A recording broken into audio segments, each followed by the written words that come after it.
My idea, first and foremost, is that the agitation for Biafra is within the remix in any political system of anybody who feels strongly about any idea.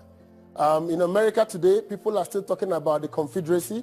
People are still using the flag of the Southern Confederacy in the United States. In all over the world, people are free within democratic rights to express their views. And I am solidly in support that people must follow the laws of the land in expressing their views. Now, that said, I am also of the considered view that if the Igbos and many of us feel that we are not getting a right deal in Nigeria, and I believe that we can resolve that through the political process, I am saying we need to elect the leadership that will represent our people. We need to elect the leadership that thinks about the people. We need to stop electing the leadership that are mercantile. Since colonial times, there has been effort to impose leadership on Igbo land. The warrant chief system was the colonial attempt to provide leadership in Igbo land. And I tell you, the warrant chief system failed. Any attempt to impose leadership on Igbo land will always fail. So the agitation for Biafra can be understood by the fact that the Igbos feel that their current leadership does not